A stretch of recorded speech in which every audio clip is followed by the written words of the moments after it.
Bonjour à tous, et oui, on est déjà mardi, que le temps passe vite, au mois d'août déjà ça passe super vite. Aujourd'hui on découvre ensemble si quand tu as acheté ta maison avec un prêt immobilier, tu peux la revendre. C'est parti. Alors comme plus de 8 Français sur 10, quand tu as acheté ta maison, tu as souscrit un prêt immobilier auprès d'une banque. Aujourd'hui tu voudrais vendre ta maison, pour X ou Y raison, c'est ton choix, tu as décidé que tu vends ta maison. Est-ce que c'est possible? Figure-toi que ça dépend. Alors, ça dépend de quel prêt tu as souscrit. Si tu as fait un prêt immobilier classique, oui, tu peux vendre ta maison, il n'y a pas de souci. Il va t'être proposé de rembourser la banque par anticipation, sous certaines conditions qu'on verra un petit peu plus tard. Par contre, fais attention si tu as acheté ta maison à l'aide soit d'un prêt à taux zéro, qu'on appelle PTZ, soit un prêt d'accession sociale qu'on appelle PAS, ou alors un prêt conventionné. En théorie, non. Tu ne peux pas vendre ta maison. Alors, il est possible de trouver un accord avec la banque si tu vends pour acheter un autre bien et que ce bien correspond aux critères éligibles à ces prêts particuliers.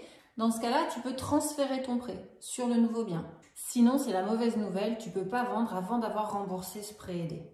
On parle maintenant des pénalités. Si tu as un prêt classique, on a vu que tu pouvais vendre ton bien, il va exister des pénalités. Dans le contrat que tu as signé avec ton prêteur, en cas de remboursement anticipé, il y a très souvent des pénalités. Alors, elles sont fixées en termes de montant par la loi. Concrètement, le montant de l'indemnité, il ne peut pas dépasser le montant de 6 mois d'intérêt. D'accord?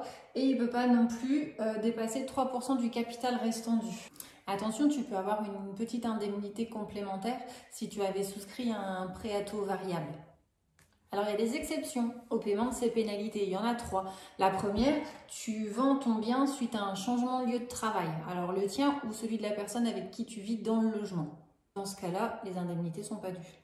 Elles ne sont pas dues non plus en cas de cessation forcée de ton activité. Un licenciement par exemple. Et le troisième cas, c'est en cas de décès, alors que ce soit le tien ou celui de la personne avec qui tu vis. Alors on va faire une petite parenthèse concernant le prix de vente de ton bien. Si le montant de la vente de ton bien ne rembourse pas le prêt, c'est-à-dire que tu vends ta maison 100 000 € et tu dois encore à la banque 150 000, qu'est-ce qui se passe? Il faut savoir que du coup, c'est plus toi qui décides de la vente de ton bien. Tu peux dire ok, moi je vends, je suis d'accord, sauf que la vente elle est du coup soumise à l'acceptation de la banque. Bien souvent, si tu es solvable, la banque te propose un petit prêt de la différence qui va être étalé sur une durée correcte, de façon à ce que la vente puisse faire, mais qu'elle perde le moins d'argent possible.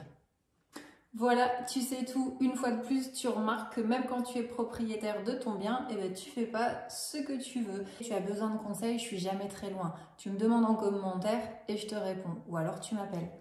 Je vous souhaite une bonne journée, je vous dis au plaisir de partager avec vous.